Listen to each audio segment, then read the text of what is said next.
In the summer of 1992, Nickelodeon launched a 2-hour block of programming for preteens to teens. This glorious 2 hours of shows from 8 to 10 p.m. was called Snick.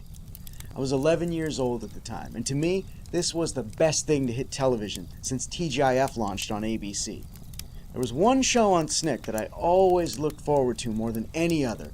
It was a show that it had an edge to it. It was a bit spicy, and you could tell, because it was in the 9:30 time slot, when all the younger kids should be in bed. Are You Afraid of the Dark was a Canadian-produced horror anthology series for kids.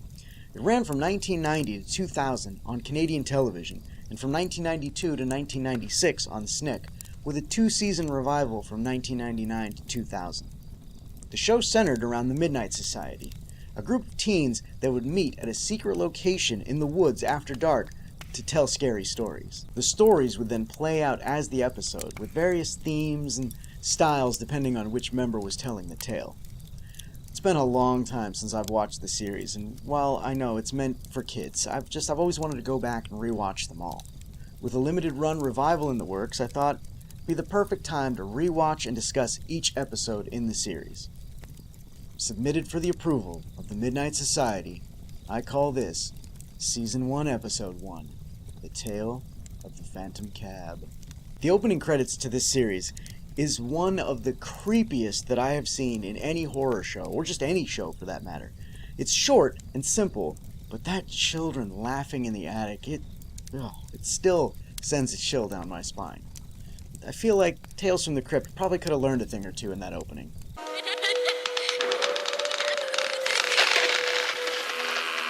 We open on Gary, the leader of the Midnight Society, giving us the rundown on what the Midnight Society is, while the camera pans around to the others who are apparently attempting to swallow our souls. It's soon revealed that a new member, Frank, is joining the group. He's been led into the woods while wearing a blindfold by his sponsor, David. He must then tell a tale that gets the approval of every other member in the order for him to officially join the society. Now, Frank he's shown to have a bit of an attitude, but he's either super trusting or he's just into the kinky stuff, because there's no way that I'd follow anyone, for an extended period of time with a blindfold on. I don't trust another human being on the planet that much. Hey, watch it, man! He then apparently has to tell his story with the blindfold on. Why? Sure, you don't want him to know where your secret spot is, but you're in the woods.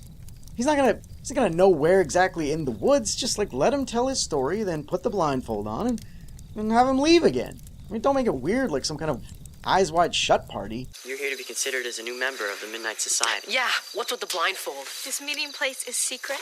Yeah, and you're not in yet. Now, get undressed. Who said that? Remove your clothes. Frank's story is the tale of the Phantom Cab, and starts with two brothers hiking in the woods. Really?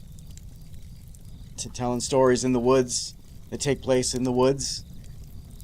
Frank isn't really all that original thus far. Hey, watch it, man! Out of the two brothers, Denny is the older jerk, and Buzz is the younger nerd. The two boys get lost in the woods, and Denny blames Buzz for getting them lost. I don't actually think Denny knows how maps work, though, because when Buzz accidentally spills the tiniest bit of water on the edge of the map, Denny flips out and claims they can't read the map now. I mean, to me, that sounds like Denny never knew how to read the map in the first place. I certainly know that's the gambit I'd use. Oh no, there's water on the map, we can't read it. Buzz then almost falls to his death, and Denny sort of saves him? I mean, Buzz really does all the work, and then Denny is immediately like, oh, I should have let you fall, and it's like, great idol you got there, Buzz. The boys then follow Buzz's compass until it's almost nightfall, before they realize that Buzz doesn't hold a compass like a human being. Apparently, while walking, he just holds it directly in front of his belt buckle, which causes the magnet to constantly point that direction, leading them away from the direction they thought they were going. Night has fallen, and both of these young actors do their best to look like they're not cold, while acting like they're cold. It's bad. It's bad. And isn't this filmed in Canada where it's actually cold? So why are they even having to act? It's weird. Denny threatens Buzz with physical violence before they see someone ahead on the trail with a flashlight. They meet Flynn, who immediately puts out serial killer vibes. But I mean, he claims that he can take the boys to someone who can help them. I mean, Buzz at first is like, I don't want to follow this guy. He gives me the creeps. And then Denny's like, well, we have to. We don't have a choice. And it's like, yeah, you do have a choice. You go the other way. Or, you know, something. Follow the moon. I don't care. Just anything except this weirdo. Along the way, Flynn asks how the boys are at solving riddles, further cementing his Jigsaw vibe. He then delivers them to what I can only assume is Shrek's swamp house, before suddenly disappearing. The boys then hear cries, moans, and laughs from the bushes, causing them to rush to the doctor's house, in quotation marks? Budget Haggard then opens the door and immediately asks the boys if they're good at riddles. Now Denny's starting to get the creeps, but before they can leave, the doctor ushers them inside and introduces himself as Dr. Vink. Vink starts making tea while explaining that he's in the forest to study natural science. Yeah, right. He proves this fact by presenting the brain of a wild boar and spouting the science of Victor Frankenstein. I've discovered that long after the body dies, the brain still gives off electric impulses. Denny tries to ask the doctor for help, but the doctor says they have to answer a riddle first. Denny protests like, you know, any sane person would, but then Buzz is like, I got it! Ha! And answers it like a champ. He really does. You know, Denny then sees a phone, and he's like, hey, can we use it? And the doctor's like, nope, jumps in front of him and threatens to cut the phone line if they don't answer another riddle. Okay. The doctor then makes them an offer. Answer a riddle correctly, and they can call their parents. If they can't answer it, then they can simply leave. Sounds a little too good to be true, because of course it is. Of course it is. But see, Buzz, he boasts that he's great at riddles, and they should just do it. Denny reluctantly agrees, you know, and the doctor presents them with his riddle. What is it that has no weight, can be seen by the naked eye, and if you put it in a barrel, will make the barrel lighter? Buzz runs through the question like once before immediately giving up. I guess being great at riddles means either you know it or you don't. There's no room for, you know, reasoning or trying to figure it out. Then the doctor gets upset, and he's just like, leave, and a taxi will pick you up, which it sounds like good news, but Danny protests, and he has to use the phone again, and then I'd say the doctor gets creepy, but it's a relative term at this point. He's been pretty creepy, but he does ramp it up a little bit, and he says, yeah, I'll help you if you leave me a specimen, and he's like measuring Buzz's head when he says this, but these two simpletons are just like, oh, what kind of a specimen? And then he holds up a jar with a human hand in it, and then both of the boys scream, but like Buzz, he's screaming, but he looks like he's not sure what he's screaming about. Almost like he's like, oh, you what? I collect hands in jars. Don't be such a pussy, Denny.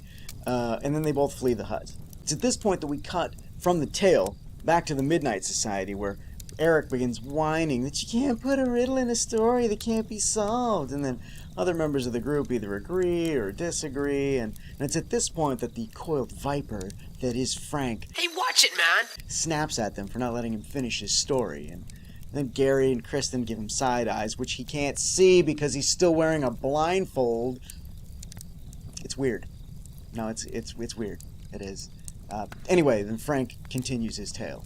Just as promised, the cab arrives to pick up Denny and Buzz. I would like to point out that the boys are not wearing blindfolds, and should be able to see that this cab is not on the level. But they just hop in like it's their mom's minivan. I don't know. The cab then starts driving real fast, and it's revealed that the driver is Flynn, looking incredibly pale, but not like naturally pale, like he dipped his face in a bunch of white powder. Like, I don't know, maybe he's got a coke problem, which would explain a lot of the upcoming behavior. Had myself a nasty little accident. Crashed into this big old tree. You might say, I sort of died! Flynn starts vomiting up exposition, and the boys learn that he was the doctor's first victim. He failed to solve a riddle, and then got into a car accident afterwards. Now, each night he repeats the car accident, but takes others that failed to answer the doctor's riddles with him to die. And this is all so that the doctor can get more specimens. And this seems so overly complicated for a psycho who could just murder people in his hut. But then again, probably not a lot of child murder featured on Canadian kids shows. So yeah, Flynn tells the boys that they can still solve the riddle before the accident happens to save their lives. Denny starts panicking, because why not? And then Buzz actually starts to think about the riddle for a change, but then Denny starts to, choke him and shake him to help, I guess? Not really sure there. And then Buzz figures it out, and then he milks the delivery of the solution like he's just won an Oscar and he's being played off by the music. Like, he seriously takes so long. I would have laughed hysterically if the cab would have crashed. I really would have. The taxi vanishes before the crash, and the boys are safe. Denny acknowledges that Buzz saved them before immediately calling him a loser. Character growth. So let me get this straight. So Denny starts as a jerk and then ends as a jerk. And then Buzz starts as a nerd who looks up to that jerk and then ends as a nerd who looks up to that jerk. I mean, sure, maybe he's more confident now, but Denny is clearly a sociopath, and that's the kind of confidence from Buzz now that's either going to get him punched or killed in the long run. So, thanks for the story, Frank. Anyway, a forest ranger shows up in a jeep and takes them to their parents or whatever to safety. The end. Frank claims that the Phantom Cab was never seen again. He doesn't say it like that, but you get the idea. And then when police went looking for the doctor, they found nothing. So then the group must vote on the story to see if Frank will become an official member of the Midnight Society. The vote must be unanimous, and while most give an enthusiastic thumbs up, Eric gives one that sort of says, I'm only doing this because it's in the script and I'm on borrowed time. Too soon? Let me know in the comments below. Anyway, Frank is made a member of the Midnight Society, and to celebrate, he gets to take the blindfold off. Finally. Okay, now for the review. I know this episode wasn't actually the pilot for the show, and that being said, I think it's a rather weak start for the series. If I were a member of the Midnight Society, I would have given Frank a big old thumbs down on his story. I mean, there weren't any legitimate scares to be had.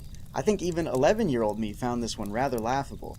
The actors portraying Buzz and Denny are awful, just awful, which it's going to be a recurring theme for the series, unfortunately. The adult actors portraying Flynn and Dr. Vink, I mean, they're doing the best they can with the material, but they come across more comical than scary or threatening, which honestly, that might be intentional. I don't know. But sadly, that means that the tale of the Phantom Cab does not meet the approval of the Midnight Society. Sorry, Frank. Maybe next time. Hey, watch it, man! What did you all think of the episode The Tale of the Phantom Cab? Did you see it as a kid? What were your thoughts on the series as a whole? Let me know in the comments below. If you enjoyed this video, please give it a like and a share. Don't forget to subscribe and hit that bell icon to be notified when more Midnight Society episodes go up. And if you'd like to become a member of this Midnight Society, head on over to Patreon where you can sign up to support the show and get access to these videos 1 week before everyone else, as well as some other cool perks. Be sure to check out the next episode about the tale of Laughing in the Dark. Until next time, are you afraid of the dark?